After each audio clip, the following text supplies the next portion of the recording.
गुरुर्ब्रह्मा गुरुर्विष्णू गुरुर्देवो महेश्वरः गुरुः साक्षात् परब्रह्म तस्मै श्री गुरवे नमः. हरि ओम तत्सत. चित्रदीपाच्या अभ्यासाला सुरुवात झालेली आहे. एक नवीन संकल्पना त्यांनी आपल्या पुढे आणली आहे. एक चित्राची कल्पना आपल्या पुढे मांडली आहे आणि त्या निमित्ताने त्याला जीव जगत ईश्वर ब्रह्म अशा पद्धतीने त्याला नावं दिली गेलेली आहेत. अभ्यास करताना एक नेहमी लक्षात ठेवलं पाहिजे की आपली जी मूळ संकल्पना असते किंवा मूळ थीम असते तिला कधी तडा जाऊ द्यायचा नसतो.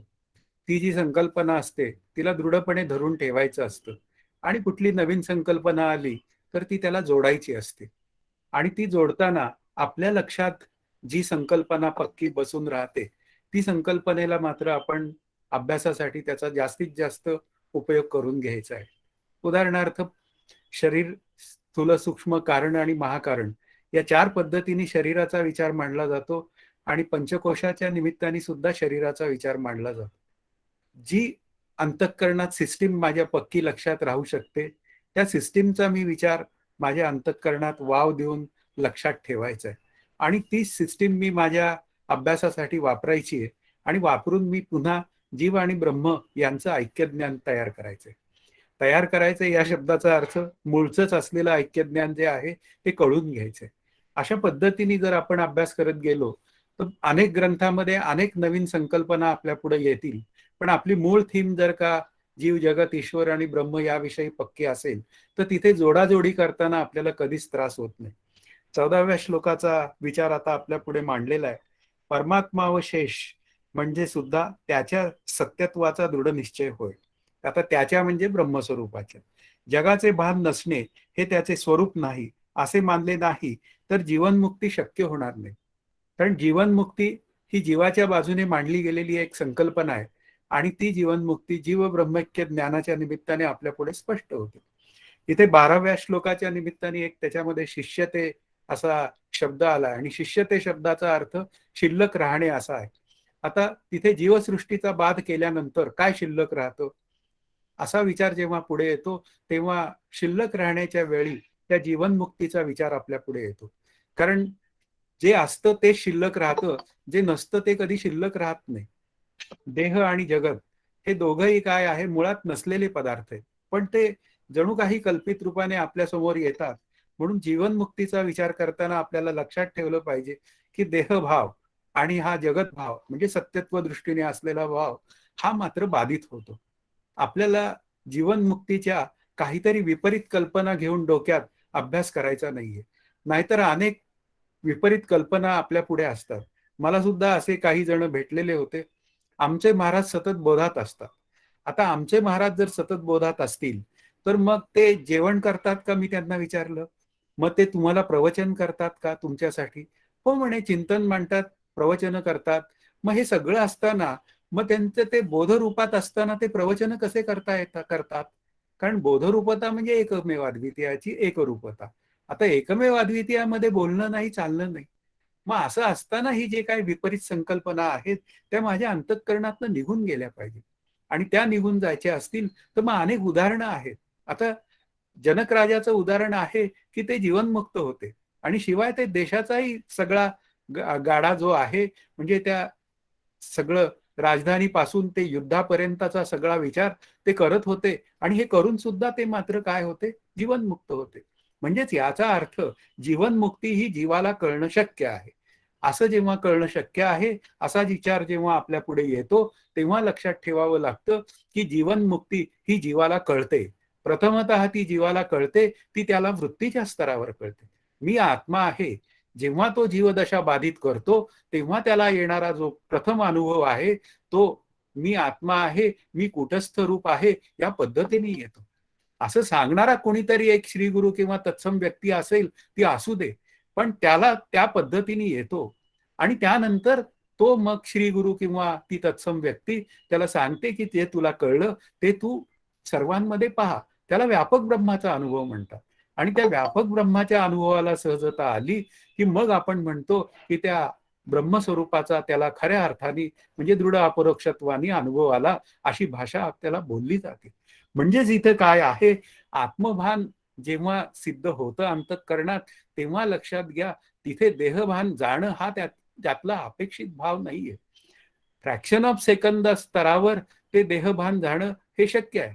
पण व्यावहारिक सत्तेमध्ये मात्र व्यवहार करत असताना आपण 2% बाधित अनुवृत्ती म्हणजे त्याची अंतःकरण वृत्ती जेव्हा व्यवहार करत असते, तेव्हा ती सामान्य दृष्टीने म्हणजे कुठलाही अंतःकरणात विशेष न घेता मी करता, मी भोगता अशा पद्धतीने मी बुद्धिमान, माझ्यासारखं सांगणारा कोणी नाही, तुमच्यासारखे ऐकणारे कोणी नाही. तुमची माझी जोडी जमलेली आहे असं मी जर ऐकणाऱ्यांना आणि सांगणाऱ्याच्या बाजूनी बोललो, तर हा सगळा अभिमानाचा विचार आहे. आणि जिथे अभिमान आहे तिथे जीवनमुक्तीचा विचार नाही. म्हणून इथे आपल्याला समजूनच घ्यायचं आहे की जीवनमुक्तीमध्ये त्या देहभाव हा जाणं म्हणजे जीवनमुक्ती असा अर्थ नाही. कारण झोपेतही जातो तो देहभाव, बेशुद्धीतही जातो, हा त्याच्या आधीच्या श्लोकाचा विचार आहे. मग असा देहभाव जात असेल तर त्याला जीवनमुक्ती म्हणली तर सगळेच जीवनमुक्त आहे. म्हणून इथे ब्रह्मसत्य जगत मिथ्या हा भाव आपल्या अंतःकरणात सहजच सिद्ध राहणं, त्यातला सहजच हा शब्द जो आहे ना, तो अंडरलाईन वर्ड आहे. कारण साधकावस्थेमध्ये तो मिथ्याभाव हा जपून जपून करावा लागतो. म्हणजे ज्या ज्या वेळी माझी अंतःकरण वृत्ती इकडे तिकडे होते, तेव्हा त्या अंतःकरण वृत्तीला फिरून मला त्या नामाच्या निमित्ताने आधी विचार करून मग नामाच्या निमित्ताने अशा पद्धतीने त्या अंतःकरण वृत्तीला आत्मभानावर आणावं लागतं. पण जेव्हा हे असं आणणं सहजच बाजूला पडतं, तेव्हा जीवनमुक्तीमध्ये असणारा विलक्षण हर्ष, त्याला आनंदावाप्ती असं विचारसागरमध्ये बोललेलं आहे, ती आनंदावाप्ती सिद्ध होते. आणि मग त्या अस्सल शांतीचा आणि समाधानाचा अनुभव येतो. तो पुढच्या तृप्तिदीपाच्या प्रकरणाचा विषय आहे, त्यावेळी तो पूर्ण होईलच. म्हणजे अशी जी अखंड शांती जी आहे, ते परमार्थाचं खरं वैभव आहे. आणि ते जीवनमुक्त असतानाच आहे. जीवनमुक्ती ही उदाराची नाहीये, सद्योमुक्ती तिला म्हणतात. म्हणूनच इथे एके ठिकाणी श्री समर्थांनी म्हणलंय की विदेहीपणे जीवनमुक्ती भोगीत जावी. म्हणजे ती विदेही स्थिती जी आहे, ती विदेह स्थिती ही त्याला जीवनमुक्तीतच प्राप्त झालेली असते. आणि अशा रीतीने त्याचा देह पडल्यानंतर तो विदेह मुक्त होतो. पण जीवनमुक्तीचा जो विचार आहे तो केवळ देहसापेक्ष आणि जगत सापेक्षतेच्या विचारांनी आहे. म्हणून देहात आणि या जगात असताना सुद्धा तो जीवनमुक्त असतो. त्याचं जे काय लक्षण बोललेलं आहे ते लक्षण असंच आहे की तो असतो पण तो मात्र कोणात नसतो. अशा पद्धतीने भगवंतानी एका ठिकाणी म्हणलंय की जग माझ्यात आहे पण मी जगात नाही. अशा पद्धतीने मी जगात आहे पण जग माझ्यात नाही. आता आत्मरूपाने मी सर्वांमध्ये आहे अशा पद्धतीने त्याचं जीवन असतं. पण मात्र तो जगात असला तरी सुद्धा तो जगात आत्मरूपाने एकरूप असल्यामुळे तो नसल्यासारखा असतो. अशा पद्धतीचाही विचार मांडलेला गेलेला आहे. म्हणजे एक बाजू आहे ती जगाच्या बाजूनी, एक बाजू आहे ती स्वरूपाच्या बाजूनी. असं आपल्याला अत्यंत पद्धतशीर चिंतन जेव्हा आपण करू, तेव्हा मी माझ्या आनंदाकडे जाण्याची एक स्थिती तयार करू शकतो. पुढचा 15वा श्लोक जो आहे ती विचार करण्याची मर्यादा. आता ती विचार करण्याची मर्यादा काय आहे ते सांगतात. विचाराने होणाऱ्या विद्येचे परोक्ष व अपरोक्ष असे 2 प्रकार आहेत. त्यातील अपरोक्ष विद्या मिळताच हा विचार थांबतो. आता विचार जो आहे तो कुठपर्यंत करावा, तो एक 2 पद्धतीने विचारांच्या मर्यादा सांगितल्या. एक परोक्ष ज्ञान आहे, त्या परोक्ष ज्ञानाला शब्दज्ञान असंही म्हणतात. आणि एक अपरोक्ष ज्ञान आहे, त्याला आत्मस्वरूपाचं ऐक्यता किंवा जीवब्रह्माची ऐक्यता असंही म्हणतात. पण ते दृढ अपरोक्षत्वाने सिद्ध झालेलं असलं पाहिजे, हा त्यातला विचार आहे. म्हणून इथे समजून घेताना आपल्याला जेव्हा विचार करायची वेळ येते, तेव्हा ते परोक्ष ज्ञान मिळवताना मला साधन चतुष्टय संपन्नतेचा विचार करावा लागतो. साधक जर साधन चतुष्टय संपन्न असेल, विवेक वैराग्य समाधी षटक आणि तीव्र मुमुक्षत्व असेल, तर तो साधक सहजच जीवब्रह्मैक्य ज्ञानाकडे ओढला जातो, किंबहुना तो ज्ञानरूप होतोच. तीव्र मुमुक्षत्व हा विचार आपल्या अंतःकरणात पक्का लक्षात आला पाहिजे की मला आता आवरण दोष निवृत्त्यर्थ केवळ जीवन उरलेलं आहे. आता मला दुसरी काही कर्तव्य उरलेली नाहीत. मला केवळ आत्मज्ञान प्राप्त करून घ्यायचंय. अशी ज्या अंतःकरणाची अवस्था झालेली आहे तो तीव्र मुमुक्षु. जमलं तर करू, नाही जमलं तर ठेवून देऊ. आता हे मंद मुमुक्षत्व आहे. आणि मध्यम मुमुक्षत्वामध्ये सगळं काही करतो, पण त्या करण्यामागे तिथे एक तीव्रपणा नसतो. सहज जमू दे, जे चाललंय ना चालू दे, नाही या जन्मात झालं तर पुढच्या जन्मात बघू. अशा पद्धतीने जे काय जीवनमुक्तीचा विचार आहे तो साधन चतुष्टय संपन्नतेचा नाही. साधन चतुष्टय संपन्न जो असतो तो त्याला सतत अंतःकरणात एकच ध्यास लागून राहिलेला असतो की मी कधी आनंदरूप होईल. आणि अशा पद्धतीने जेव्हा तो श्रवण मनन आणि निधिध्यासन करतो आणि त्या निधिध्यासनातनं तो आनंदाशी म्हणजे तत्वम पदार्थ शोधन आनंदाशी एकरूप होतो, तेव्हाच त्याची अंतःकरण वृत्ती शांत झालेली असते. आणि मग तेव्हाच तो म्हणतो, आता होणार ते होय ना का, जाणार ते जाय ना का, किंवा देह जावो अथवा राहो, पांडुरंगी दृढ भावो, ही तुकाराम महाराजांची भाषा आहे. अशा पद्धतीने जे जीवन असतं ते आपल्याला क्वालिफाय करावं लागतं.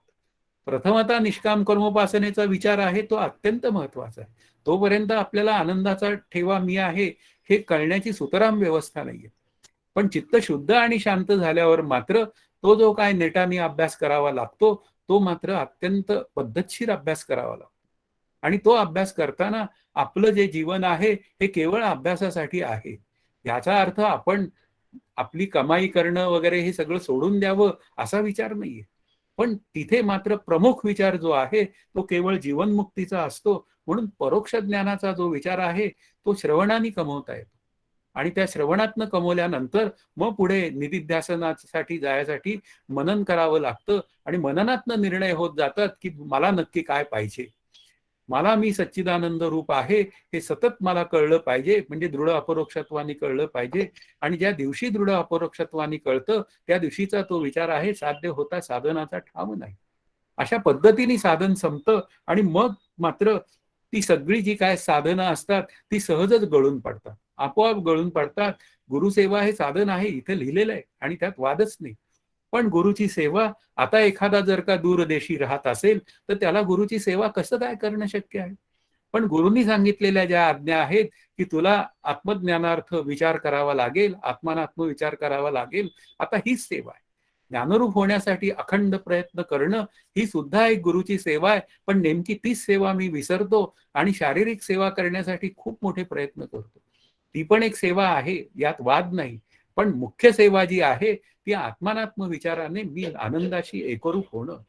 म्हणून या दोन विद्यांची वर्म जी आहेत तो 16व्या श्लोकाचा विचार आहे तो असं सांगतो, जर ब्रह्म आहे असे समजले तर तेच परोक्ष ज्ञान होय. आणि मी ब्रह्म आहे असा अनुभव आला तर त्याला साक्षात्कार म्हणतात. साक्षात्कार शब्दाचा अर्थ तेच होऊन जाणे असा त्याचा विचार आहे. साक्षात आकार अशी त्याची फोड नाहीये. पण हे कळून घेण्यासाठी ब्रह्म आहे हे आधी समजलं पाहिजे. आणि ब्रह्म आहे हे समजावून घेण्यासाठी मला मात्र माझ्या अंतःकरणातील असंभावना म्हणजे दोष, संशय दोष हे दूर केले पाहिजे. प्रमाणाविषयी असंभावना, प्रमेयाविषयी असंभावना आणि विपरीत भावना, असे या तीन जे संशय आहेत ते मला माझ्या ज्ञानाच्या आड येतात आणि ते मला या अभ्यासाने, परोक्ष ज्ञानाच्या अभ्यासाने घालवता येतात. आता उदाहरणार्थ प्रमाण असंभावना म्हणजे या ग्रंथातील विचार. आता ग्रंथातील विचार जर मला समजत नसतील की ते ज्ञानपर आहेत का, उपासनापर आहेत का, कर्मपर आहेत का, आणखीन काही त्यातनं काही मला सांगायचंय, हे सगळे विचार जर मला समजून घ्यायचे असतील तर ग्रंथाचं श्रवण केलं पाहिजे. आणि ते श्रवण कसं, तोडून मनाच्या ओढी श्रवणी बैसावे आवडी. श्रवण म्हणजे ऐकावे, मनन म्हणजे मनी धरावे, ही समर्थांची भाषा आहे. म्हणून श्रवणाचं सुद्धा उपक्रम आणि उपसंहार हा कळलाच पाहिजे. उपक्रमामध्ये जर भक्तीचे न योगे देवा असं म्हणत असतील आणि उपसंहारात जर झाले साधनाचे फळ असं म्हणत असतील तर मध्ये मी काय विचार केला पाहिजे, मध्ये मी त्याला अनुकूल असाच विचार केला पाहिजे. पण तसं घडत नाही. त्याचं कारणच असं आहे की समर्थांनी मध्ये स्वगुण परीक्षा आणखीन काही समास लिहिले. पण साधक या नात्याने मला कोणत्या समासांचा अभ्यास करायची गरज आहे याचं शोधन मला माझं करावं लागतं. ते अभ्यास झाल्याशिवाय होत नाही. म्हणून शब्दज्ञानाचा विचारांमध्ये श्रवणाचं महत्व खूप महत्वाचं आहे. त्यानंतर श्रवणातनच मी मनन करतो आणि ती मननाने प्रमेय असंभावना जाते. आता प्रमेय शब्दाचा अर्थ जे जाणून घ्यावयाचे असते त्याला प्रमेय असं म्हणतात. आत्मा जाणून घ्यायचा विषय आहे काय असं पुन्हा बोलायची जेव्हा वेळ येते, आत्मा एकमेव अद्वितीय असल्यामुळे तो जाणून घेण्याचा विषय नाही. पण जोपर्यंत मी त्याला जाणत नाही तोपर्यंत तो माझ्या जाणून घ्यायचा विषय असा आतमध्ये निर्णय करावा. आणि एक दिवस त्याला शोधता शोधता मी त्याचं शोधन करता करता त्याच्याशीच एकरूप होऊन जातो. देव शोधावया गेलो, देवची होऊन गेलो, देव शोधावया गेलो, हा काय विचार आहे हा लक्षात घ्या. हा प्रमेय असंभावनेला बाजूला करणारा विषय. देवाचं शोधन, देवशोधन समास अशी भाषा समर्थांची आहे. आणि असं देव शोधता शोधता मी एक दिवस देवरूपच होऊन जातो. आता हे जे काय कळणं आहे म्हणजे प्रमेय असंभावना, जेव्हा मला मी ब्रह्म आहे असा अनुभव येतो त्या दिवशी जाते, यात वाद नाही. पण जोपर्यंत मला माझ्या आनंदाचा अनुभव दृढ अपरोक्षत्वाने येत नाही तोपर्यंत मात्र मी त्याचा पाठपुरावा सोडता कामा नये. म्हणजेच कोणाचा पाठपुरावा? पुन्हा अज्ञान निवृत्तीसाठी लागणाऱ्या अभ्यासाचा पाठपुरावा आपल्याला सोडता कामा नये. आणि विपरीत भावना जी आहे, मी देह, मी करता, मी भोगता, या सगळ्या विपरीत भावना या निदिध्यासनाने जातात. आणि निदिध्यासनाची व्याख्या आहे अनात्मकार वृत्तीचा परित्याग, आत्माकार वृत्तीचा स्वीकार. आता परित्याग शब्दाचा अर्थ मुळासह. आता मुळासह ती दूर झाली पाहिजे. मग अनात्मकार वृत्ती मुळासह दूर केव्हा होईल? जेव्हा अविद्या बाधित होईल तेव्हाच. म्हणजे आत्मस्वरूपाच्या अज्ञानातनं जोपर्यंत माझी सुटका होत नाही तोपर्यंत मला आत्मज्ञानाने ही अविद्या बाधित होते.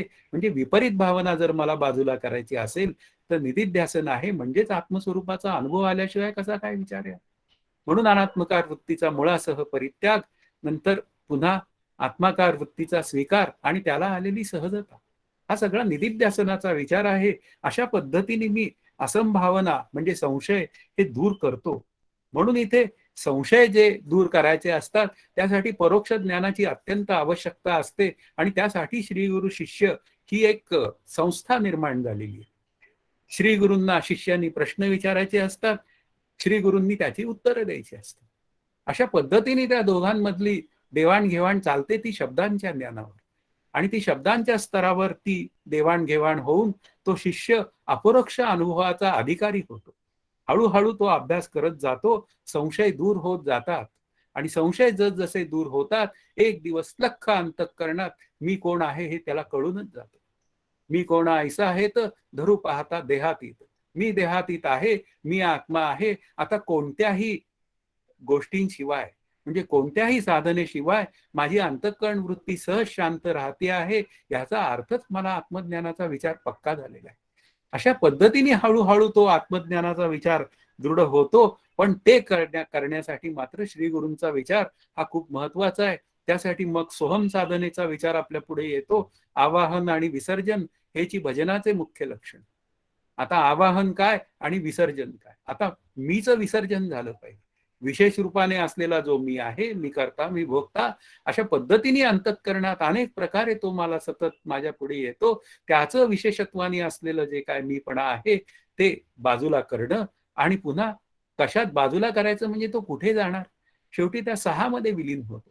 6 शब्दाचा अर्थ, ज्यावेळी मी हा विशेष मी बाजूला करतो त्यावेळी मला 6चा म्हणजे स्वरूपाचा अनुभव येतो.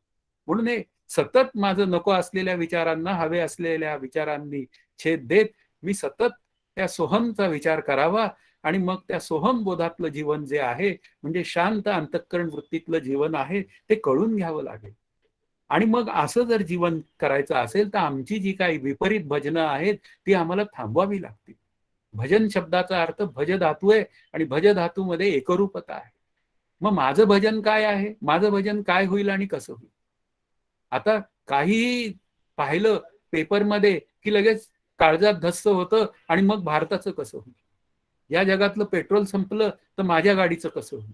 म्हणजे इतके काय होईल, कसे होईल, अशा पद्धतीचे सगळे जे काय माझे विचार असतात. त्यानंतर मग माझ्या घरातल्यांचे विचार, माझ्या मुलाचं कसं, मुलांचं कसं होईल, माझ्या बायकोचं कसं होईल, मी मेल्यावर या घराचं कसं होईल. म्हणून घर कोणाच्या नावावर करायचं याच्यासाठी माझं जीवन पुन्हा वाया जातं. आणि अशा पद्धतीने माझी जी भजनाची जी काय पद्धत आहे ही अशी चुकीची पद्धत, ती मला माझ्या आनंदाकडे घेऊन जात नाही. म्हणून संशय दूर करणं आणि मला मी आनंदाचा अनुभव आहे म्हणजे मी आनंदाचा ठेवा आहे हे कळणं, हे पद्धतशीरपणे अभ्यास पूर्ण झालं पाहिजे. म्हणून इथे शब्दांच्या स्तरावर कळणं आणि एक प्रत्यक्ष ज्ञानरूपतेच्या स्तरावर कळणं असे 2 विभाग आहेत. आणि ज्ञानरूपतेच्या स्तरावर जेव्हा प्रत्यक्ष कळतं म्हणजे प्रत्यक्ष रूपता असते तेव्हा त्याला अपरोक्ष ज्ञान असं म्हणतात. आणि शब्दज्ञानाच्या स्तरावर जेव्हा अभ्यास असतो तेव्हा त्याला परोक्ष ज्ञान म्हणतात. पण काय आहे? परोक्ष ज्ञान हे अपरोक्ष ज्ञानाचे चक्षु आहे, ते डोळे आहेत. शब्दज्ञानाशिवाय अपरोक्ष ज्ञान आपल्याला होण्याची कुठे व्यवस्था नाही. म्हणून समजून घेण्याची जी प्रक्रिया आहे अभ्यासातली ती अत्यंत पद्धतशीरपणे चालू आहे. पुढचा जो श्लोक आहे 17वा, अपरोक्ष अनुभवाचा विषय जो आत्मा त्याचे विवेचन. ज्या साक्षात्कारामुळे संसारातून त्या क्षणी मोक्ष मिळतो तो साक्षात्कार सिद्ध होण्यासाठी आत्मस्वरूपाचे विवेचन केले जात आहे. आता इथे विवेचन शब्दाचा अर्थ वेगळे करणे. आता त्या आत्मस्वरूपाला वेगळं करावं लागेल. कारण माझा जन्म ज्या अर्थी झालेला आहे त्या अर्थी पूर्वजन्मातली देहबुद्धी शिल्लक होती. कारण जन्म घ्यावा लागे वासनेसंगी. आता मी जन्म घेतलेला आहे तर मग आता काय केलं पाहिजे? मला आत्मा आणि अनात्मा या दोन पदार्थांना वेगळं केलं पाहिजे. आता याला चित अचित ग्रंथीचा भेद असे म्हणतात. चित म्हणजे आत्मस्वरूप, अचित म्हणजे अनात्मा. मग अनात्मा जो आहे म्हणजे देहबुद्धी. आता बुद्धी काय आहे? ती अनात्मा आहे, ती जड अचेतन आहे, ती तेज तत्वाची आहे, ती पंचमहाभूतिक आहे. मग आता बुद्धीने केलेला जो विचार आहे तो आत्मस्वरूपापर्यंत कसा पोचणार? हा त्यातला विचार आपल्याला पक्का कळला पाहिजे. तस्मात विचार करावा देव कोण तो ओळखावा. आता देव जर चिद्रूप असेल तर बुद्धीने त्याचा अनुभव येण्याची व्यवस्थाच नाहीये, बुद्धीला बोध होण्याची व्यवस्था नाहीये. पण तरी सुद्धा बुद्धीशिवाय अज्ञानाची निवृत्ती होत नाही. म्हणून बुद्धीला बोध होत नसला तरी बुद्धीशिवाय बोध होत नाही अशी भाषा बोलली जाते. मग ती समजून घेतली पाहिजे. मी ते करणारा जो आहे तो वाच्यार्थाने असलेला जीव आहे, करता आहे तो वाच्यार्थाने असलेला जीव आहे. पण कुटस्थ रूप मी मात्र काही करत नाही. मग जे काय करायचं आहे ते सगळं करावं, अगदी पद्धतशीर करावं, ते देवाला आवडेल असंच करावं. आणि ते आवडेल असं करून त्याचा करता मी होऊ नये. ती प्रत्येक कर्म मी जेव्हा देवाला अर्पण करतो, प्रत्येक गोष्ट, प्रत्येक केलेला व्यवहार मी त्याला अर्पण करतो, त्यावेळी तो त्याला आवडतो तसाच होतो. त्यामुळे माझी अंतःकरण वृत्ती शुद्ध आणि शांत होते. आणि मग त्याच्यामध्ये या नको असलेल्या संकल्पना ज्या आहेत, मी करता मी भोगता, नंतर मी संग भ्रांतीचा, अशा पद्धतीने देहाचे धर्म आत्मस्वरूपावर घालणे, अशा पद्धतीने केलेले सगळे जे विचार असतात ते दूर करण्याची व्यवस्था तोच ईश्वर श्री गुरुच्या रूपात माझ्या पुढे येतो. आणि श्री गुरूंकडनं तो सगळी जी काय परमार्थाची जी काय व्यवस्था आहे म्हणजे ते सांगणं, ते साधन करून घेणं, हे सगळे विचार माझ्या पुढे मांडतो. आणि ते मांडून त्या नको असलेल्या विचारातनं माझी सगळ्या बाबतीत सुटका करून घेतो. आणि असं सुटका झाल्यानंतर जे काय माझं आनंदाचं जीवन असतं त्याला म्हणतात आत्मसाक्षात्कार. म्हणून इथे साक्षात्कार जेव्हा होतो तेव्हा त्याला मोक्ष असं म्हणतात. मोक्ष हा शब्द बंधन सापेक्षतेने आलेला आहे. की बंधन जे आहे ते कसं आहे? कल्पित आहे. हस्त बांधिजे उर्णतंते. हत्तीला जर का त्या कोळ्याच्या जाळ्यांनी बांधलं तर काय आहे? त्या हत्तीला सहजच बाहेर पडता येणं शक्य आहे. पण हत्तीने म्हटलं की नाही मी आता बांधलोच गेलोय, तर तो हत्ती सुद्धा बाजूला पडू शकत नाही. तसंच काही माझं झालेलं आहे. काहीसं माझं असंच झालंय आणि ते काय म्हणतं की मी देह आहे, मी करता आहे. आणि लक्षात येतंय माझ्या की अरे मी किती वेळा करता झालो पण माझ्या मनासारखं काहीच झालेलं नाही. बऱ्याच वेळा माझ्या मनाविरुद्धच घटना घडलेल्या आहेत. याचा अर्थ मी कुठेतरी कर्तेपणा सोडला पाहिजे. माझ्या मनासारखं होत नसेल तर याचा अर्थ कोणीतरी एक फलदाता आहे, त्याला ईश्वर म्हणतात, त्याच्या आज्ञेतलं जीवन जगून बघावं. हळूहळू त्याच्या आज्ञेतलं जीवन जगायला लागलो तर मी करता भाव हा दूर होतो. आणि एक दिवस मी करता नाही असं ठरलो तर मग मी कोण झालो? मी अकर्ता झालो. अशा पद्धतीने हळूहळू जर का आपण विचार करत गेलो तर आपण आपल्या आनंदाकडे जाऊ शकतो. म्हणून इथे काय आहे? आत्मसाक्षात्कारच असले पण आत्मसाक्षात्काराच्या विपरीत कल्पना अजिबात अंतःकरणात असता कामा नये. आत्मसाक्षात्कारामध्ये ब्रह्म मीच होऊन जाणे, देव शोधावया गेलो, देवची होऊन गेलो, हाच विचार पक्का आहे. आता इथे आत्मस्वरूपाचा विचार सांगताना चिद्रूप आत्म्याचे 4 कल्पित प्रकार या 18व्या श्लोकाच्या निमित्ताने मांडलेत. घटातील आकाश, व्यापक महाकाश, जलातील आकाश व ढगातील आकाश या दृष्टांताप्रमाणे अनुक्रमे कुटस्थ चैतन्य, व्यापक ब्रह्म चैतन्य, जीव चैतन्य व ईश्वर चैतन्य असे चैतन्याचे 4 प्रकार आहेत. आता हे 4 प्रकार आपल्या पुढे आकाशाच्या दृष्टांताच्या निमित्ताने मांडलेत. घटाकाश. आता मुख्य जे आकाश आहे ते अत्यंत व्यापक आहे. ब्रह्माच्या खालोखाल व्यापक कोण असेल तर आकाश. अशा पद्धतीने त्याचा विचार करूया आपण. कारण आपल्याला माहीत असलेला विचार, आपल्याला 5 ज्ञानेंद्रियांना कळत असलेला विचार, समजत असलेला विचार, वास्तवात ब्रह्मस्वरूपाच्या खालोखाल ईश्वर व्यापक आहे. पण ईश्वरच आकाश झाला हा विचार आपण करून घ्यायला हरकत नाही. मग काय झालं? तो जो घट आहे, छोटासा घट असतो, त्या घटामध्ये जे काय आकाश आहे ते आकाश जे आहे त्याला घटाकाश असं म्हणतात. मग पुढे त्याच्यापेक्षा जरा थोडं मोठं सांगायची वेळ जेव्हा येते त्यावेळी ते जलाकाशाचा विचार म्हणतात. तर घटातील आकाशात जेव्हा त्या जलामध्ये त्या व्यापक ढगाचं आणि त्या नक्षत्रांचं म्हणजे चंद्राचं वगैरे प्रतिबिंब पडतं, तेव्हा काय म्हणतात, त्या आकाशाच्या प्रतिबिंबाला जलाकाश म्हणतात. आता त्याच्यापेक्षा थोडंसं मोठं व्यापक सांगतात, तेव्हा त्याला मेघाकाश म्हणतात. सर्व मेघ व त्यातील जल, त्या जलातील आकाशाचं प्रतिबिंब.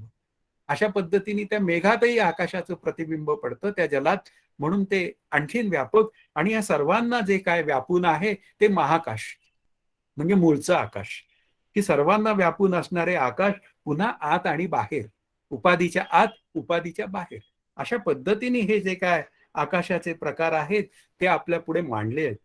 19वा श्लोक आपल्या पुढे असं म्हणतो की त्या घटातील आकाशाबद्दल बोलतो, की घटाने मर्यादित झालेल्या आकाशात पाणी भरले असता त्यात प्रतिबिंबित झालेल्या ढग व नक्षत्र इत्यादींसह जे आकाश, त्याला जलाकाश म्हणतात. आता आपण तोच विचार केला की आकाशामध्ये पोकळी आहे, मग त्या पोकळीमध्ये अवकाश असतो, त्याच्यामध्ये प्रतिबिंब पडू शकतं.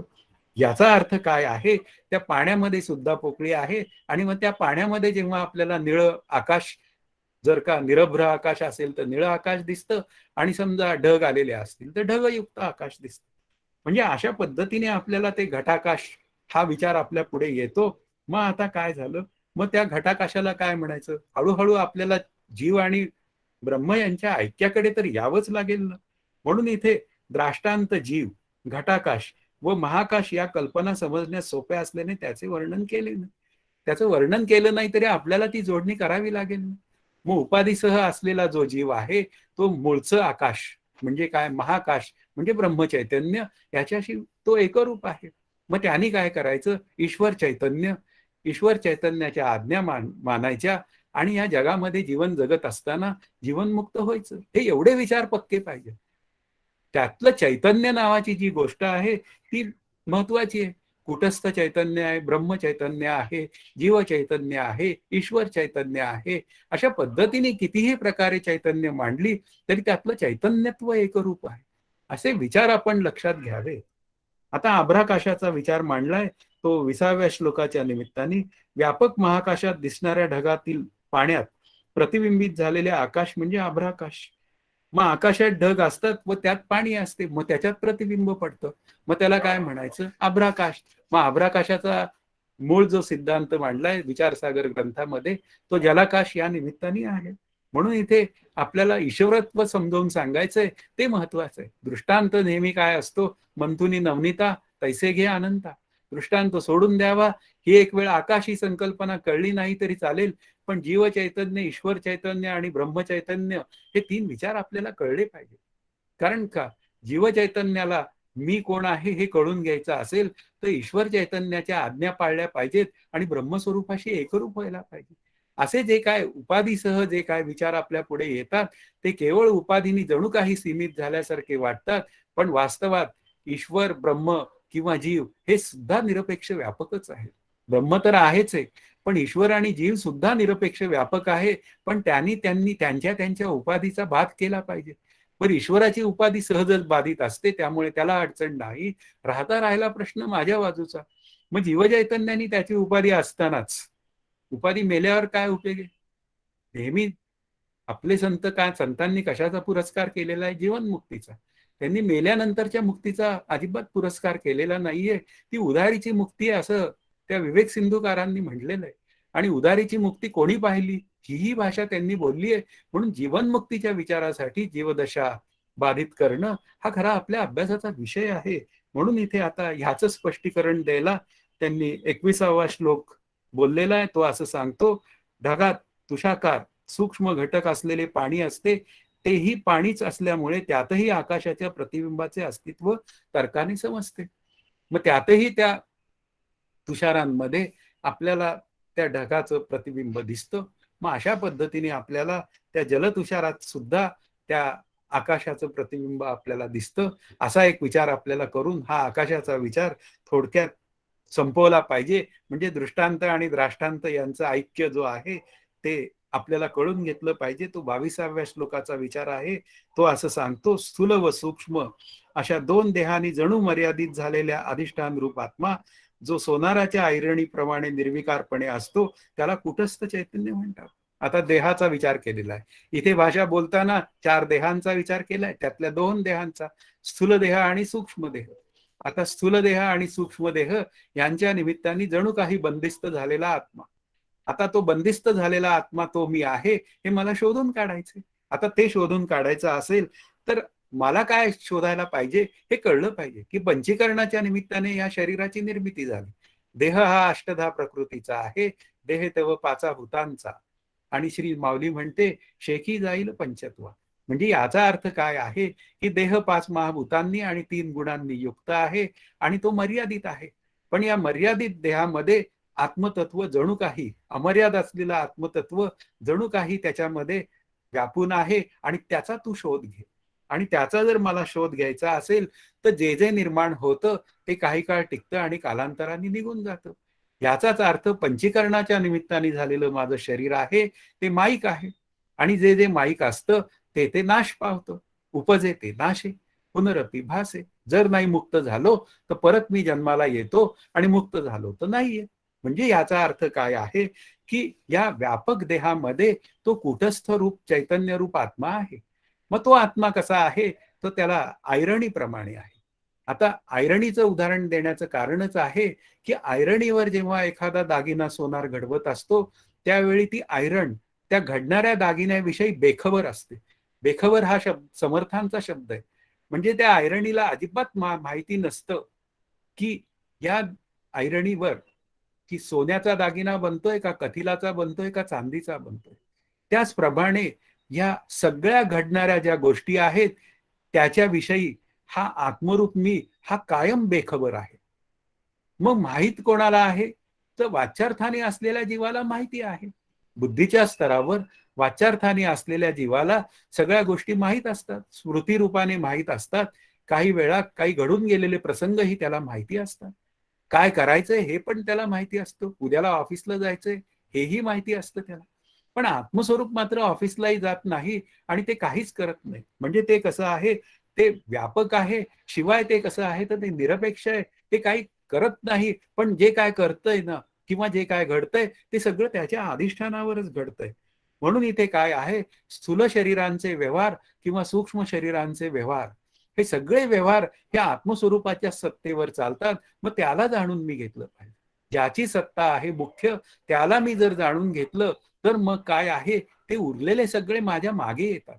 मागे येतात या शब्दाचा अर्थ त्यांचं महत्वच कमी होऊन जातं. म्हणून इथे अज्ञानाची निवृत्ती करायची. स्थूल देह म्हणजे मी नाही, सूक्ष्म देह म्हणजे मी नाही, असं नाही नाहीचा विचार करून मग मी काय आहे असा अनुभव येण्याची व्यवस्था तयार होते. आणि त्यातच मी मला आनंदाचा ठेवा आहे हे कळतं आणि हे कळेपर्यंत मला अभ्यास करावा लागतो. म्हणून शरीरामुळे कुटस्थ चैतन्य हे जणू काही मर्यादित झालेलं आहे, वास्तवात ते अमर्याद आहे. म्हणूनच तुकाराम महाराज म्हणतात ना मी काहीच्या बाही झालो. आता ते म्हणाले काहीच्या बाई झालो किंवा तुका आकाशा एवढा असं का म्हणाले. त्याचं कारण आहे ते निरपेक्ष व्यापक झाले आणि त्यांनी प्रमाण दिलं की तुकाराम महाराज म्हणाले की मी आकाशा एवढा मोठा झालो. याचा अर्थ मी निरपेक्ष व्यापक झालो. आणि अशी निरपेक्ष व्यापकता ही कुटस्थाच्या निमित्ताने असते, पण ती स्थूल आणि सूक्ष्म शरीराचा बाध केल्याशिवाय ती सिद्ध होत नाही. म्हणून ती स्थूल आणि सूक्ष्म शरीर दोन्हीही शरीर मिथ्या ठरवावी लागतात. आणि मिथ्या ठरवायची या शब्दाचा अर्थ सत्विलक्षण आहे. स्थूल शरीर सूक्ष्म शरीर सत्विलक्षण आहे. लक्षण शब्दाचा अर्थ जुळणारे, विलक्षण शब्दाचा अर्थ न जुळणारे, सतशी न जुळणारे. सतचं लक्षण कायम आहे आहे आणि आहे. आत्मा सद्रूप आहे आणि देह मात्र एकेकाळी नव्हता, जन्माला आला म्हणून तो जातो. याचा अर्थ तो सत्विलक्षण ठरला म्हणून तो आत्मा असणं शक्य नाही असा विचार करायचा. आणि मग देहाचे धर्म आत्मस्वरूपावर घालायचे नाही. तसंच सूक्ष्म शरीर मी म्हणजे मन, मी म्हणजे बुद्धी अशा पद्धतीने सूक्ष्म शरीराचा विचार होतो. पण मन वायू तत्वाचं, बुद्धी तेज तत्वाची, चित्त जल तत्वाचं, अहंकार पृथ्वी तत्वाचं म्हणजे 5 महाभूतांचा विचार. मग असं जर असेल तर ते म्हणजे आत्मा नव्हे. अशा पद्धतीने जेव्हा विचार होईल त्यावेळी सूक्ष्म शरीराचा बाध होईल. म्हणजे मनाने काय करावं, मना सज्जना भक्तिपंथेची जावे. असे साधनेचे विचार हे आपल्या अंगात म्हणजे अंतःकरणात हे पक्के तयार करायचे. मग पाहावा विठ्ठल बोलावा विठ्ठल. करावा विठ्ठल जीवभाव. असे साधनेचे विचार आपल्या अंतःकरणात सहज फुटतात आणि सहजच आपण अंतःकरण वृत्ती आपली शांत ठेवू शकतो. म्हणून इथे त्या कुटस्थाचं मर्यादित होणं आहे ते वास्तवात नसून कल्पितातलं आहे. वास्तवात तो अमर्यादच आहे आणि असा अमर्याद कुटस्थ रूप मी आहे हे शोधणं हाच त्या दृष्टांत आणि द्राष्टांताचं ऐक्य करण्याचा विचार आहे. म्हणून दृष्टांत सोडून द्या, पण द्राष्टांत मात्र कळलाच पाहिजे. 23वा श्लोक जीवाचं स्वरूप सांगतोय. कुटस्थावर बुद्धीची कल्पना केली असून त्या बुद्धीत चैतन्याचा आभास जाणवतो. तो सर्व इंद्रियांचे प्राण धारण करीत असल्यामुळे त्याला जीव म्हणतात. संसाराशी तोच बांधला जातो. मग आता बांधला कोण गेला? आत्मा तर बांधला जात नाही. बुद्धी जडा अचेतन असल्यामुळे बुद्धी बांधली जात नाही. मग बांधला कोण गेला? तर बांधला गेला जीव. बुद्धी अधिक आत्मा अधिक बुद्धीत पडलेलं प्रतिबिंब. कुटस्थ चैतन्य निर्विकार असल्यामुळे ते बांधलं जात नाही. मग अशा पद्धतीने जर का या जीवाचा विचार करायची वेळ आली तर मग जीव संकल्पनेला विचार करताना आपल्याला बुद्धीचा विचार करावाच लागतो. कारण बंधनात कोण पडतं? बंधनात पडतो तो बुद्धी विशिष्ट चैतन्य. अशा पद्धतीने विचार येतो. मग बुद्धी कशी बंधनात पडते ह्याचा विचार आपल्याला केला पाहिजे. बुद्धी जेव्हा स्वतःला विशेष समजायला लागते तेव्हा ती बंधनात पडते. मी करता मी भोगता हा विशेष भाव आहे. माझ्यासारखी बुद्धी कोणाची नाही. मला सर्व या म्हणूया व्यवहारातील गोष्टी या सगळ्या चटकन कळतात किंवा परमार्थातला अभ्यास चटकन कळतो. आता हे काय आहे? हा विचार लक्षात घ्या. त्या रघुनायकाची ही कृपा आहे की माझ्या बुद्धीला हा परमार्थ विचार सांगितल्या पटतो. याचा अर्थ पूर्वजन्मात काही अभ्यास झालेला आहे आणि त्या निमित्ताने आता रघुनायक मला तशी ती कृपा करतोय हा त्याचा विचार आहे. अशा पद्धतीने मी जर का बुद्धीचा विचार केला तर मी बुद्धीचे धर्म आत्मस्वरूपावर घालणार नाही. वास्तवात आत्मरूप मी एकमेव अद्वितीय असताना त्याच्या ठिकाणी शरीर नाही म्हणून बुद्धी नाही. म्हणून मी कसा आहे? निर्बुद्ध आहे. पण तसं होत नाही. मला कोणी निर्बुद्ध म्हटलं की झालं, माझा पारा चढतो लगेच आणि माझं डोकं लगेच भडकतं. अशा पद्धतीने जेव्हा विचार अंतःकरणात येतात तेव्हा बंधनात पडणारा जीवच आहे आणि बंधनातनं सुटका करून घेण्यासाठी प्रयत्न करणारा सुद्धा जीवच आहे. असे विचार आपल्या पुढे येतात. मग 5 ज्ञानेंद्रिय 5 कर्मेंद्रियांच्या साहाय्याने जीव व्यवहार करतो आणि त्या व्यवहाराचा करता तो होतो आणि बंधनात सापडतो. पण त्याच वेळी जर का कर्तेपणा जर का त्यांनी पुन्हा समर्थांच्या म्हणण्याप्रमाणे मी करता ऐसे म्हणसी तेणे तू कष्टी होसी, राम करता म्हणसी यश कीर्ती तथा. म्हणून प्रत्येक वेळी कर्तेपणा त्या रामाला द्यावा आणि मी अकर्ता राहावं. गोष्ट किती सोपी आहे. पण तसं होत नाही. मी केलं म्हणून झालं, माझ्यामुळे सगळं घडतंय. म्हणजे याचा अर्थ आपल्याला समजला पाहिजे की माझ्यामुळे जर घडत असतं तर माझ्या मनासारखं झालं असतं. पण तसं काही होत नाही. याचा अर्थ काय झाला की याचा अर्थ करता करविता वेगळा आहे. त्यालाच आपण ईश्वर असं म्हणतो. मग तो सर्वांच्या अंतःकरणात अंतर्यामी त्याला म्हणलंय. तो सगळ्यांच्या अंतःकरणात राहतो आणि प्रत्येक जीवाचं नियमन करतो. प्रत्येकाला प्रारब्धानुसार फळं देतो. पण पुन्हा ती फळं मिळालेली असतात. ती कोणाची आहेत? ती वाच्यार्थाने असलेल्या जीवाची फळं आहेत. पण लक्षार्थाने कुटस्थ रूप असलेल्या मीला कुठलाही प्रारब्ध नावाचं तत्व नाही. असा जर आत विचार केला तर प्रारब्धाने मिळणाऱ्या फळाचा जो विचार आहे त्याच्याविषयी मी काही विपरीत कल्पना अंतःकरणात तयार करणार नाही. जे मला मिळालं आहे त्याला मी होय म्हणेल आणि भगवंता तुझी इच्छा अशा पद्धतीने माझी अंतःकरण वृत्ती शांत ठेवू शकतो. म्हणून इथे बुद्धीमध्ये जे चैतन्याचं प्रतिबिंब पडलेलं आहे म्हणजे बुद्धीत पडलेलं आत्म्याचं प्रतिबिंब त्याला चिदाभास असं म्हणतात. त्याला जीव म्हणतात. आणि मग त्या बुद्धी बरोबर तो काय करतो? सगळे व्यवहार करतो. पण बुद्धी जर का ती दूषित बुद्धी असेल म्हणजे रजोगुणाची बुद्धी असेल तर ती पुनरावृत्ती घडवते. तमोगुणाची असेल तर अधोगतीत घेऊन जाते आणि सत्वगुणाची बुद्धी असेल तर ती मला माझ्या स्वरूपाकडे घेऊन जाते. पुन्हा सत्वगुणे भगवत भक्ती असे सगळे जे विचार आहेत ते आपल्याला पक्के कळले पाहिजे. आता चिदाभास भासतो कुटस्थ भासत नाही असं त्यांनी म्हटलंय.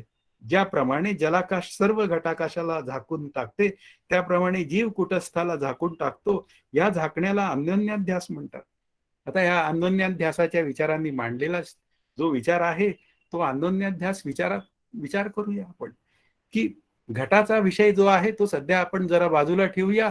महत्वाचा विषय जो आहे त्या उपाधीच्या निमित्ताने या शरीराच्या निमित्ताने मी काय होतो त्या कुटस्थ चैतन्याला जाणून घेण्याची एक व्यवस्था तयार करू शकतो. आपल्याला ते समजून घ्यायचंय मुख्य की शरीर कसं आहे. शरीर आभासिक आहे. आभास शब्दाचा अर्थ काय आहे? भ्रमात भासणारा पदार्थ व त्याचे ज्ञान. आता शरीर भ्रमरूप का आहे? कारण का की जे मुख्यतः कधीतरी येतं, काही काळ टिकतं आणि कालांतराने जातं. असे सगळे जे पदार्थ असतात ते सगळे भ्रमरूप पदार्थ असतात. पण जे मात्र येतही नाही आणि म्हणून त्याचा नाशही नाही, अशा पद्धतीने ज्याचंच अस्तित्व सगळीकडे आहे त्याला कूटस्थ किंवा ब्रह्म म्हणतात. म्हणजे याचा अर्थ काय आहे? मला जर माझं अस्तित्व सतत राहावं असं वाटत असेल तर मी कोण आहे? तर मी आहे आत्मा. मग आता काय होऊन जातं, मी आत्मा आहे असा आतमध्ये विचार न करता मी देह आहे असा विचार करतो. आता मी देह आहे या विचारामध्ये मी जो आहे तो स्वरूप आहे, ते आत्मस्वरूप आहे आणि देह जो आहे तो अध्यास आहे. मग अशा रीतीने आत्मस्वरूपाच्या सत्तेवर हा जो देहाचा अध्यास होतो तेव्हा त्याला स्वरूपाध्यास म्हणतात. आणि जेव्हा देह मी आहे असं जेव्हा मी म्हणतो त्यावेळी देहाचे धर्म मी आत्मस्वरूपावर घालतो, बुद्धीचे धर्म मी आत्मस्वरूपावर घालतो. देह शब्दाचा अर्थ स्थूल देह सुद्धा आहे आणि सूक्ष्म देह सुद्धा आहे. जेव्हा मी स्वतः मला बुद्धिमान समजतो त्यावेळी मी काय म्हणतो? बुद्धिमान मी आहे. आता बुद्धिमान मी आहे असं जेव्हा म्हणतो तेव्हा बुद्धीचे धर्म घालतो. आता स्थूल शरीराच्या अस्तित्वावर माझं अस्तित्व अवलंबून आहे असं जेव्हा मी म्हणतो तेव्हा शरीराचे धर्म मी आत्मस्वरूपावर घालतो. वास्तवात मी आत्मस्वरूप आहे, चेतन आहे, पण जड अचेतनाचे धर्म मी त्या आत्मस्वरूपावर घालतो. तेव्हा लक्षात घ्या, तेव्हा त्याला म्हणतात संसर्गाध्यास. आणि हा स्वरूपाध्यास आणि संसर्गाध्यास दोन्ही मिळून जो काय अध्यास होतो त्याला म्हणतात अन्योन्याध्यास. म्हणजे एकाचा अन्यावर आणि अन्याचा एकावर. आता एकाचा अन्यावर जेव्हा आपण विचार करतो, जेव्हा आपण देहाचा स्वरूपावर घालतो तेव्हा झाला स्वरूपाध्यास, आणि जेव्हा स्वरूपावर देहाचा अध्यास घालतो तेव्हा झाला स्वरूपाध्यास. म्हणजे संसर्गाध्यास आणि स्वरूपाध्यास या पद्धतीने जर अन्योन्याध्यास होत असेल तर तो जो अध्यास आहे तो कुठस्थाला जणू काही झाकून टाकतो. अज्ञानामुळे मी देह मी करता असा भाव अंतःकरणात येतो आणि मी त्याला जणू काही झाकून टाकतो. आणि वास्तवात जे नित्य आहे ते मात्र अनित्य होऊन बसतं आणि अनित्य आहे ते मात्र नित्य होऊन बसतं. सत्य गेले भोळ्यावरी म्हणून झाली थोरी अविद्येची, असं तुकाराम महाराजांचं म्हणणं आहे. की असं हे सत्य जगताच्या बरोबर बाजूला पडतं. जे सत्य आहे ते जणू काही झाकलं जातं आणि त्या विपरीत ज्ञानाची मात्र संकल्पना पुढे येते. अशा पद्धतीने म्हणजे मी देह करता अशा भोगता पद्धतीने आणि ती विपरीत ज्ञानाची कल्पना मला माझ्या बंधनाला कारणीभूत होते. म्हणून हा जो एकमेकांवर होणारा जो अध्यास आहे, एक स्वरूपावर होणारा अध्यास देहाचा आणि मग देहानी पुन्हा त्या स्वरूपावर अध्यास घालणं, असं स्वरूपाध्यास आणि संसर्गाध्यास हा विचार जो आहे तो अन्योन्याध्यासाचा विचार आहे. पण संघ जो आहे तो मात्र बुद्धीकडनं घडतो. आत्मा असंग आहे पण बुद्धीकडनं संघ घडतो आणि त्या संघामुळे मी बंधनात सापडतो. हा विचार महत्वाचा. मग त्या अध्यासाचं कारण काय? हा 25व्या श्लोकाचा विचार आहे. हा जीव कुटस्थाला कधीही वेगळेपणाने जाणीत नाही, हाच अनादी अविवेक असून त्यालाच मूळ अविद्या म्हणतात. आता आवरण दोषामुळे, आत्मस्वरूपाच्या अज्ञानामुळे मी वास्तवात कुटस्थ रूप असताना मी स्वतःला देह करता भोगता समजतो, बुद्धिमान समजतो, मी मरणारा समजतो, मला काही आयुष्य आहे असं समजतो, माझी काही स्थिती आहे असं काही सगळं समजतो. वास्तवात मी कुटस्थ आहे हे मला कधी कळतच नाही त्या अज्ञानामुळे. म्हणून तुझी या वियोग जीवत्व आले असं समर्थ म्हणतात. की तू मला कळाला नाही, तुझा आणि माझा वियोग घडला म्हणून रामा मला जीवपणा धारण करावा लागला. वास्तवात मी आनंदाचा ठेवा आहे. मग त्या मायेला मी समजून घेतलं पाहिजे. मग ती माया कशी आहे? ती अनिर्वचनीय आहे. मग ती अनिर्वचनीय असल्यामुळे ती ज्ञाननिवर्त्य आहे, ज्ञानाने निवृत्त होते म्हणून ती शांत आहे. आणि आत्मस्वरूप मात्र अनादि अनंत आहे. अनादि अनंतता त्याची स्वरूपे करूद आहे. आणि मायेची जी काय म्हणूया प्रवाह रूपाने असलेली जी काय आपल्या पुढे मांडली गेलेली जी काय अनादित्व आहे ते मात्र मिथ्या अनादित्व आहे. हे समजून घेत नाही तोपर्यंत मला मात्र माझ्या आनंदाचा अंदाज येत नाही. वास्तवात मला आनंद होत असतो पण त्या आनंदाकडे मी कधी ढुंकूनही पाहत नाही की अरे मला आनंद केव्हा झाला, कसा झाला, काय पद्धतीने झाला, माझी अंतःकरण वृत्ती शांत झाली म्हणून आनंद झाला का त्या पदार्थांमुळे आनंद झाला. पदार्थांमुळे आनंद झाला हा माझा भ्रम आहे. मग तो कसा झाला? माझ्या अंतःकरण वृत्तीला शांतता आली आणि तो आनंद प्रगट झाला. मग असंच काहीतरी आहे विचार. मग तो आनंद जर का कायमचा असेल तर तो पदार्थ निरपेक्ष आनंद आहे. मग असे पदार्थ निरपेक्ष आनंद शोधायचा असेल तर अविवेक सोडावा लागेल. विवेकाचे फळ ते सुख, अविवेकाचे फळ ते दुःख. विवेक काय करतो? तो सद्बुद्धीकडे जातो, तो आत्मस्वरूपाकडे. विवेक वस्तूकडे ओढी, देहबुद्धी तेथून पाडी. मग अविवेकामध्ये देहबुद्धी आहे, विवेकामध्ये सद्बुद्धीचा विचार आहे. आणि सद्बुद्धी या शब्दाचा अर्थ एक आत्मस्वरूपच सत्य असून उर्वरित जगत मिथ्या आहे, हा विवेक आहे. पण अविवेकामुळे मला माझ्या आनंदाचं भान होत नाही. म्हणून मूळ कारण जे आहे भ्रम सत्य वाटणं, जे मुळात आहे ते न कळणं, हा जो विचार आहे तो भ्रमयुक्त विचार आहे. आणि तो भ्रमयुक्त विचार केवळ अविवेकामुळे आहे आणि तो आवरण दोषामुळे आहे, आत्मस्वरूपाच्या अज्ञानामुळे आहे. ते मला स्वरूप कळून घेतलं पाहिजे. मग आता या अविद्येचे दोन भाग, हा 26व्या श्लोकाचा विचार आहे. विक्षेप व आवरण या रूपांनी अविद्या दोन प्रकारची होते. कुटस्थ नाही व तो कळत नाही असे जे वाटणे व तसे सांगणे हेच आवरण होय. आता विक्षेप शब्दाचे दोन अर्थ आहेत. विक्षेप शब्दाचा अर्थ कार्य आणि एक विक्षेप शब्दाचा अर्थ चित्तातील चंचलता.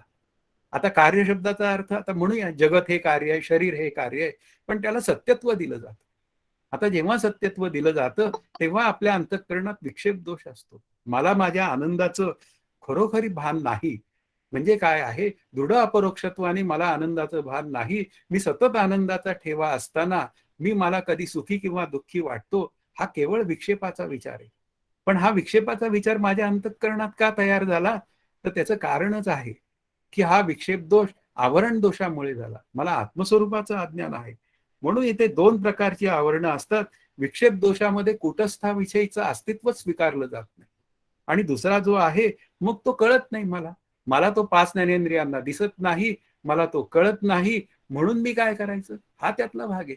आणि तो मला कळत नाही म्हणून मी काय करतो? मी त्याला नाहीच म्हणतो. कळत नाही तर तो नाहीच. असं कसं काय?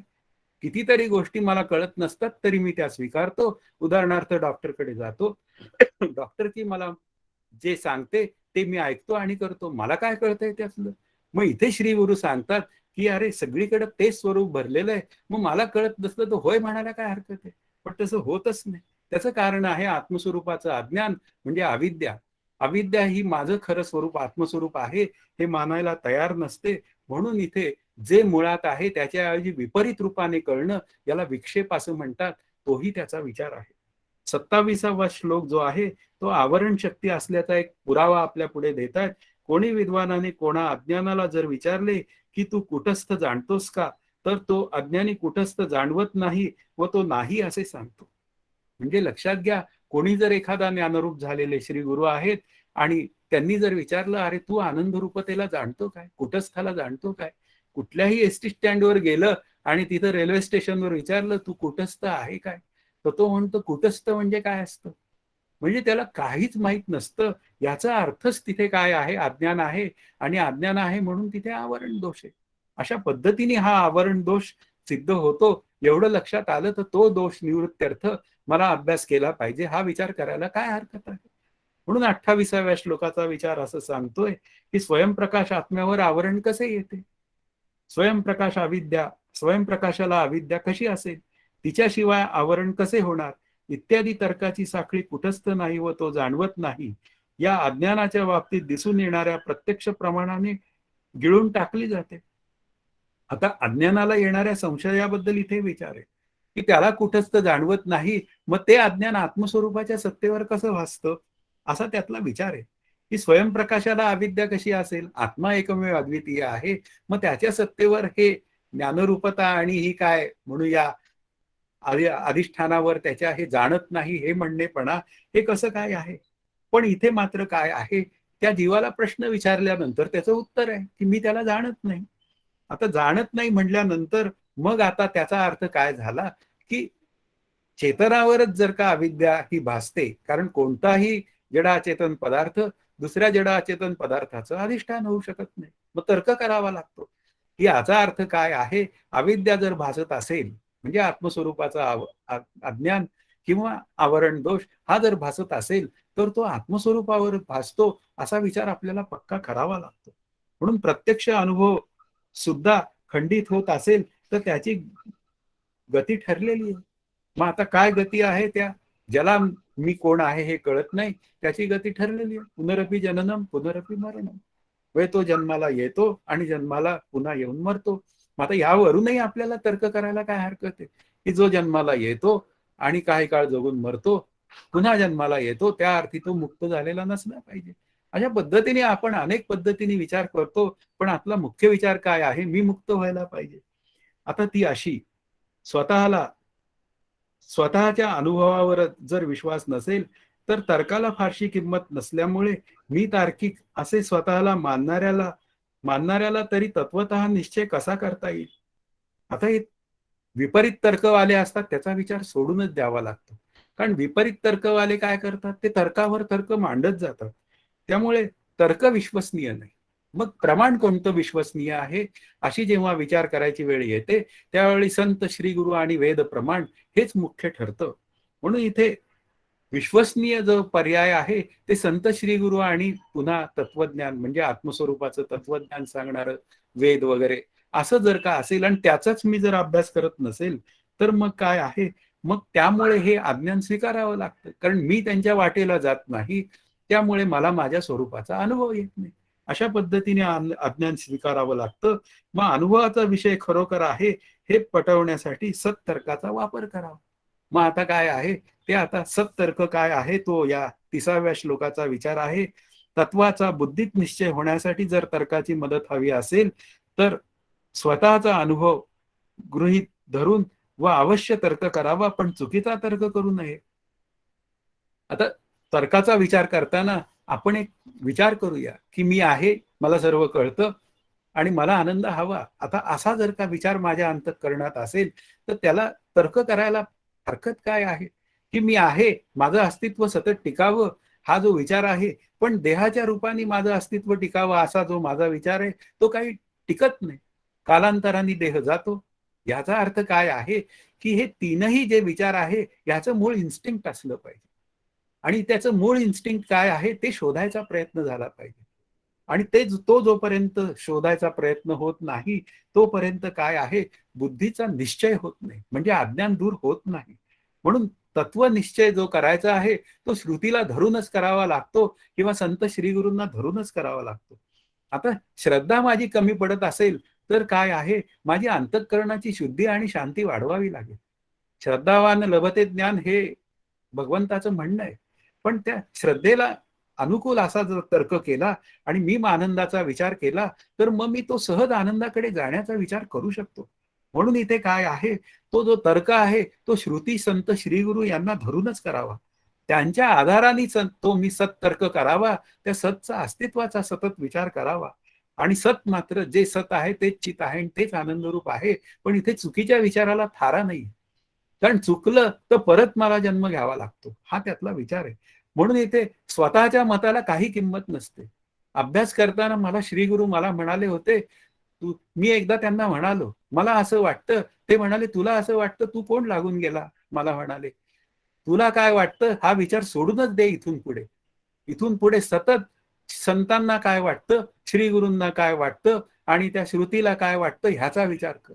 तुला काय वाटतं ह्याला काडीची किंमत नाही. असं जेव्हा मला म्हणाले, तेव्हा माझ्या डोक्यात लख्ख प्रकाश पडला, की अरे, माझ्या म्हणण्याला म्हणजे माझ्या तर्काला काडीची किंमत नाही. कारण माझा तर्क कदाचित विपरीत असू शकतो. पण संत आणि श्री गुरु यांच्या सांगण्याप्रमाणे जर मी तर्क केला, तर मग माझं परमार्थ हा यशस्वी होतो. म्हणून स्वबुद्धीने तर्क करण्याला कधीही इथे मान्यता नाहीये, हा त्यातला विचार आहे. आज आपण अशा पद्धतीने या 30 श्लोकांचा अभ्यास केलेला आहे. 55 मिनिटं आपला अभ्यास संपलेला आहे. तर आज इथे आपण थांबूया. जय जय रघुवीर समर्थ. हरि ओम तत्सत. श्री पांडुरंगाय नमः.